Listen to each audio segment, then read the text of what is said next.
Top stories in our news. President Edgar Lungu has decided not to renew the contract for Secretary to the Cabinet, Dr. Roland Msiska, and some permanent secretaries.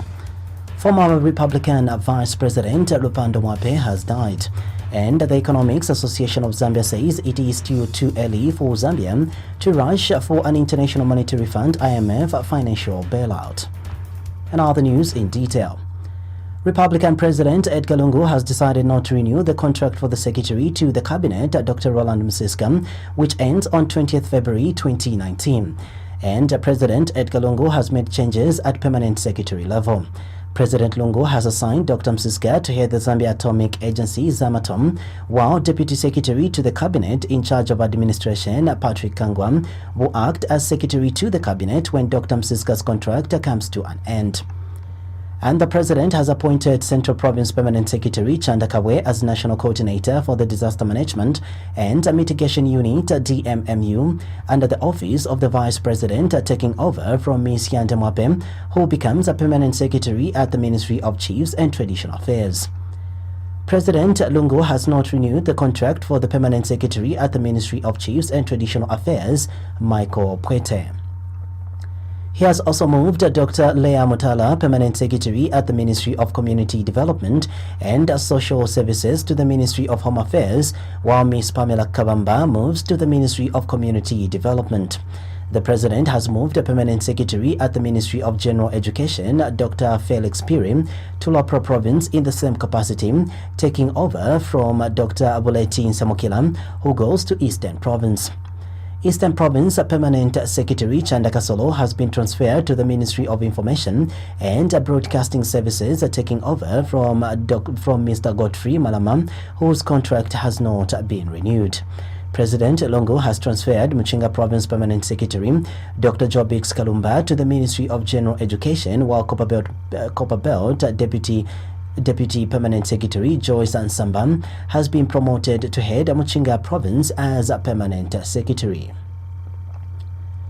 Meanwhile, Director of Infrastructure at the Ministry of Health, Mrs. Malaleko Kakulubelwa, has been promoted to Permanent Secretary responsible for administration at the same ministry, while Permanent Secretary in charge of Technical Service at the Ministry of Health, Dr. Jabin Mulwanda, moves to Cabinet Office on holding position.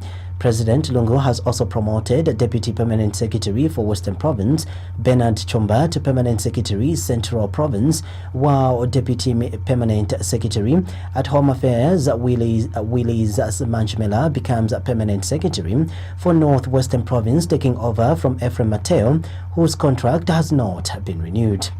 Meanwhile, Deputy Commissioner of Police for Lusaka Province, Geoffrey Kunda, has been transferred to Eastern Province in the same capacity, while Commissioner of Police for Eastern Province, Alex Chilufiam, moves to Police Service Headquarters at Commissioner of Police for Operations here in Lusaka, with Deputy Commissioner of Police for Eastern Province, Shalon Zuru, moving to Lusaka in the same capacity. This is according to a statement issued by Special Assistant to the President for Press and Public Relations, Amos Chanda. Meanwhile, Republican President Edgar Lungu is saddened by the death of former Vice President Lupando Mwape. Mr. Mwape died in South Africa, where he was evacuated for specialist treatment last week. President Lungu says he has received the death of Mr. Mwape with considerable regret and has since conveyed his condolences to the bereaved family. He says he prays that the God Almighty will grant the bereaved family solace and gratitude and fortitude as they mourn their beloved. President Lungu has since instructed Cabinet Office to proceed with preparations for the state funeral in honor of the former Vice President. Mr. Mwape served as Republican Vice President in the MMD government between 2004 and 2008. This is according to a statement issued by Special Assistant to the President for Press and Public Relations, Amos Chanda. The Zambia Center for Interparty Dialogue, ZCID, says it considers last Friday's launch of the church-led national dialogue as a mere church service. ZCID board member Raphael Nakachinda says political parties that shun the event are also not moved by the series of meetings that are being lined up following the said launch. Mr. Nakachinda, who is also MMD Faction National Secretary, says that the ZCID is instead interested in preserving a process that can help Zambia's governance system if actualized. In an interview with QTV News, Mr. Nakachinda states that what is therefore left for the ZCID to do is engagement behind the scenes. He says that the ZCIT board, in this case, hopes all stakeholders involved in the dialogue process have now taken a moment to reflect and will engage each other in a more objective manner. Mr. Nakachinda states that he cannot, however, be presumptuous to assume that the ZCIT will at one point work with the church in the national dialogue process. Mr. Nakachinda says that the ZCID is nevertheless ready to make bold decisions to ensure the process succeeds. We hope that everybody involved, parties involved, have taken a moment to reflect, and in the interest of wanting to do something that will help the country, they will be able to engage in a more, or we will engage in a more objective manner among ourselves.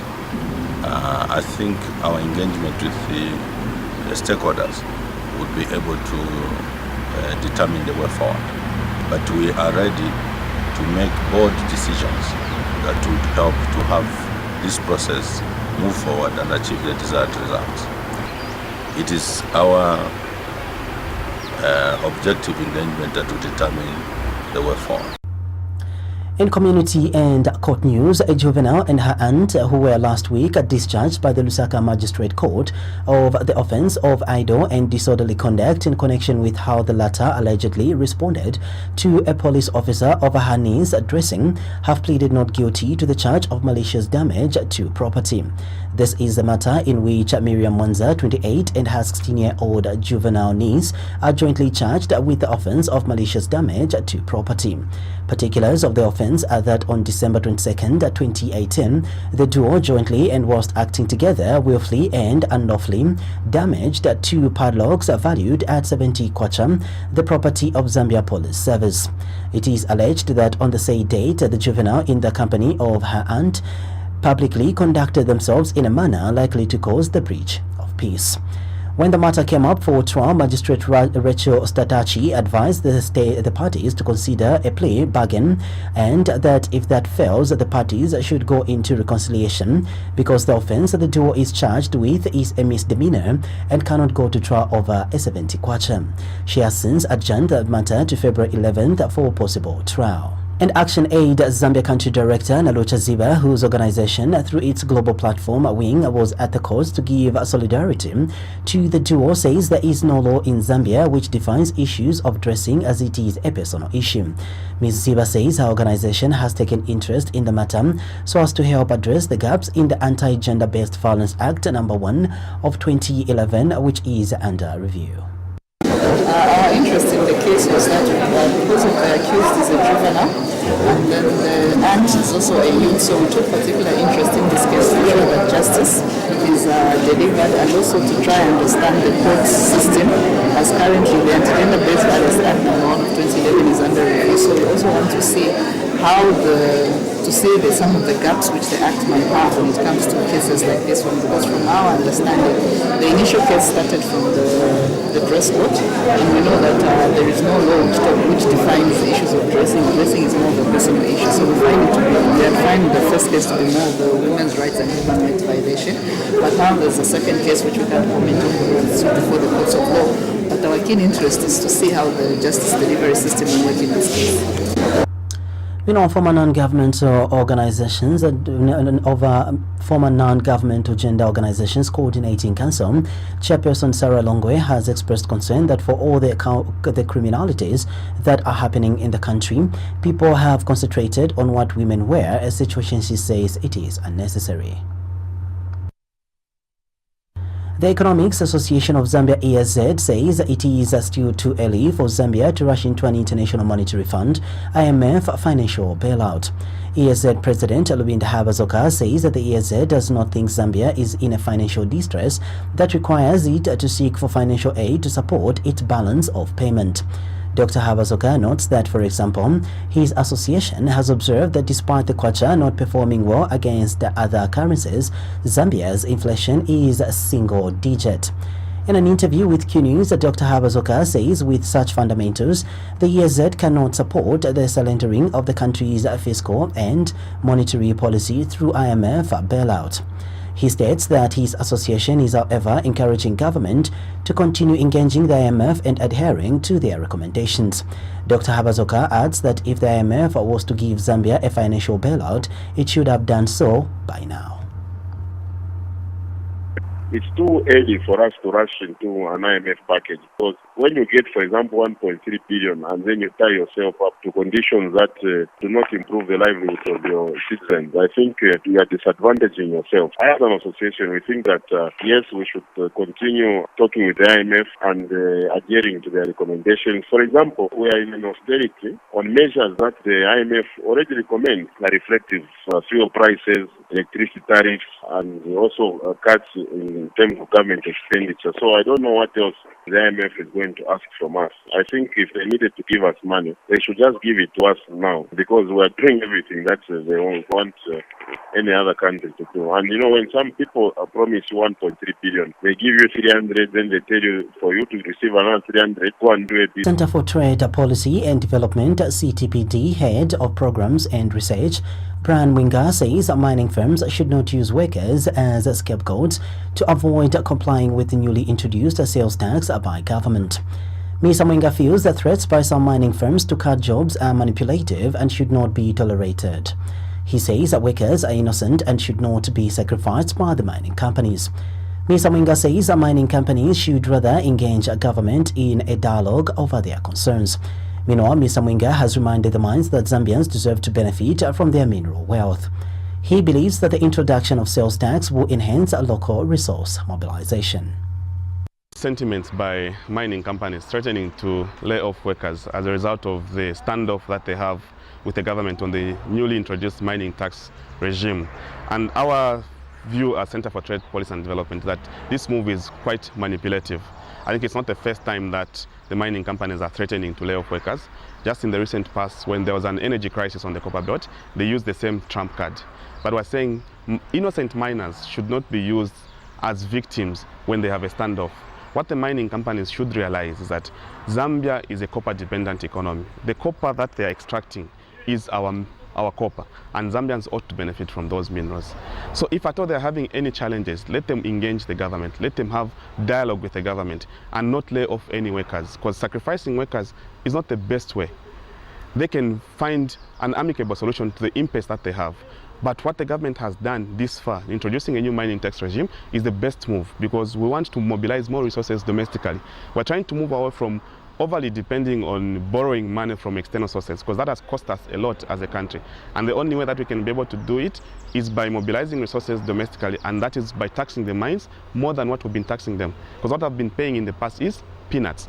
Yes, they'll tell you that they're not making profits, but then they can find other ways of maximizing on their profits. But then a mining tax regime introduced by the government is the best move this far. The way forward is dialogue and not sacrificing any miners. Governance, Elections, Advocacy, Research and Services Gears Initiative Executive Director MacDonald Chipenzi has charged that government cannot be trusted on its assurances that it will table the Public Order Act before Cabinet. Mr. Chipenzi says for a long time assurances by government to implement important pieces of legislation have remained a promise which has ended up affecting the country's governance negatively. Speaking when the Zambia Police Service presented their submissions to the Ministry of Justice last week, Justice Minister Kevin Lubinda disclosed that the Public Order Act POA bill will be tabled before the Cabinet in June before it is taken to Parliament. But Mr. Chipenzi says similar assurances have been made with regards to the Access to Information Bill, the Political Parties Bill and the Constitution Refinement Bill, among many others. He says the best interested stakeholders can do is to wait until their assurances are actualized. Mr. Chipenzi states that what the Zambian people want is a clean and clear Public Order Act that suits the levels of democracy that Zambia has attained so far. Mr. Chipenzi says keeping the Public Order Act in its current form is unfair. Have to wait and see. We have had this willingness before. If you talk about the access to information, we've had these promises from 2000. I remember when I was still a reporter, and when my justice minister was in the opposition, he was also promised that the access to information will be tabled before Parliament. To date, they are only promissory notes. So even this Public Order Act, we shall wait and see whether it will finally see the light of day in the National Assembly. As for now, we are just listening until we see it. So these politicians' problems that they like giving promissory notes. Look at the political parties' bill. Where is it? Okay, there was a lot of momentum around it. Look at the constitutional refinement bill. Where is it? All right. Look at the same access to information. Where is it? So many bills have been, even the cyber bills, even showing the people that this is what has been done. It has not even been done. So we can have these promissory notes and commending, but you are commending the air. You can't even touch, you can't even feel, you can just see the trees running. So you have to wait and see. In agricultural news, a concerned citizen, Joe Kamutuma, has advised seed companies and research institutions in the country to consider developing a maize seed variety that will be resistant or have a repellent nature in itself to pests such as armyworms. So far, out of the 117 districts countrywide, 18 have so far recorded the outbreak of armyworms affecting 44,322 farmers and about 34,000 hectares of affected farmland. Mr. Kamutuma believes that if a pest-resistant seed is developed and brought on the Zambian market with a slightly higher cost, farmers be able to access it. He says that this is sustainable, unlike applying chemicals and other pests which are costly to both the farming community and the country in general. Mr. Kamutuma says against this backdrop, there is need for the country to begin investing in research and technology that is user-friendly in this 21st century if the country is to remain relevant in terms of agricultural production and productivity. I think I wish to make a clarion call to seed companies such as Zamseed and Pana, for example, and research institutions in this country. This agriculture that we've embarked on as a country, we must see it transform in this 21st century. What am I saying? We do know, all of us, that at the moment Zambia, we are grappling with the issue of armyworms. And if you're talking of armyworms, we must also be thinking of innovative ways of developing a seed variety that can be a repellent in itself to these pests that are a nuisance to our farmers. So, having observed what is going on, it's costing colossal sums of money for both farmers and the government to be buying these chemicals, at a later stage. Why don't we have these seed companies and research institutions invest in research such that, they develop a seed variety that is repellent or resistant to pests such as armyworms? We are saying this because we are saying agriculture, we have to diversify into agriculture. Of course, mining, we've talked about it and so on, but let's improve the productivity in terms of agriculture. So it's very critical that we move in that direction as a country. And HIVO's Advocacy Officer for Sustainable Diets, William Chilufya, says it is crucial to develop some coherent mechanisms in order to contain the devastation that pests can cause. We have to, number one, invest in research and development as a country. There are certain countries already that have made headways. For example, Tanzania and Ethiopia, they also have the armyworms there. But what the smallholder farmers have done, with the support of their government, they've been experimenting on what works, what's safer. In Zambia, the approach that we've had of spraying with these chemicals, fine, you kill them, you kill the armyworms, but at the end of the day, these chemicals are also harmful to a human being. So we need to begin to go or to come up with solutions that take care of the health aspects of the human being, so that in the process we do not live lives as we kill these armyworms. For example, in Tanzania, the simple method that I've come up with to arrest this problem, they've come up with spraying of the affected maize with sugar solution. And what's happening is that the ants are following the sugar solution onto the maize, and in the process they're eating both the larvae as well as the armyworms. So they're attacking the armyworms. In this case, you find that it's much more, can I say, like a natural, a way that doesn't really affect in terms of doesn't pose danger to someone's health. So we need to begin, exploring what are the main ways that we can afford, to put in place to control these armyworms. This is on the control part. But you find that armyworms are also selective. They're not eating all kinds of crops. What kind of crops can we also begin to promote which are not being attacked by armyworms?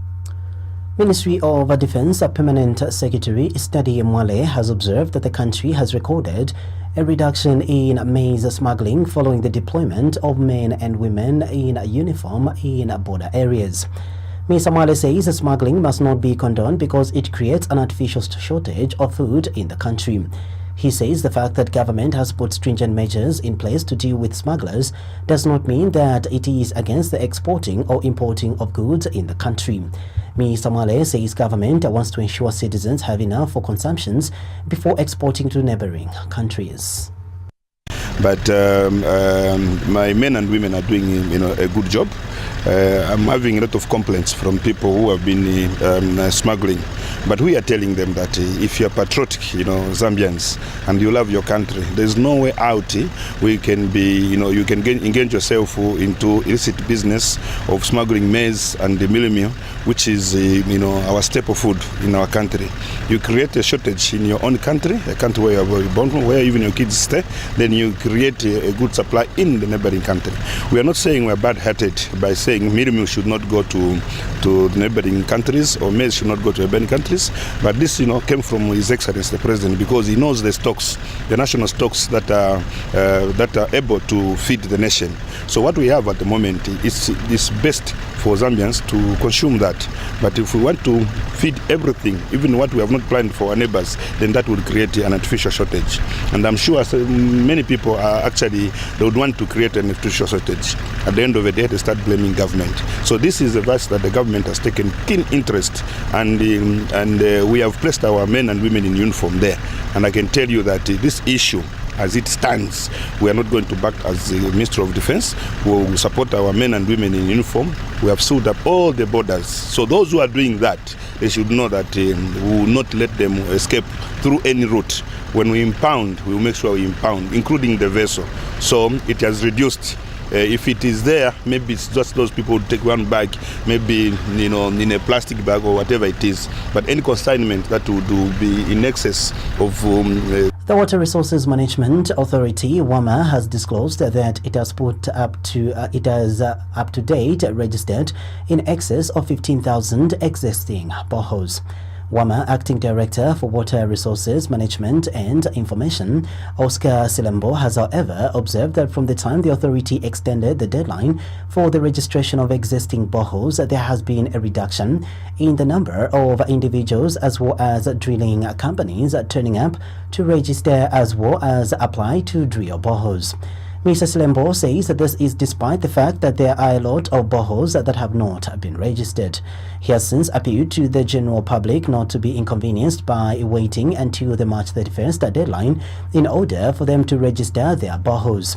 Mr. Silembo has disclosed that currently WAMA is registering about 20 to 30 boreholes per day, compared to the huge number of people who turned up to register their boreholes in the last 2 weeks of September 2018, which was the deadline. The time that the statutory instrument was issued requiring that people with boreholes need to register, the numbers were quite low. There are days when you go without anyone coming up to register.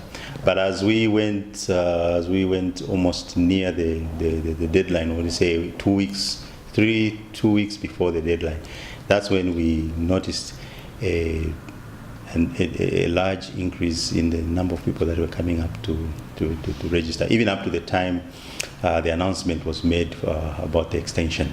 So what we noticed that, again, immediately after that announcement about the extension of the period, which has gone up to 31st March 2019, what we noticed was that there was a slump again in the numbers, and of course from that time we are registering on average 20 to 30 boreholes a day. By the end of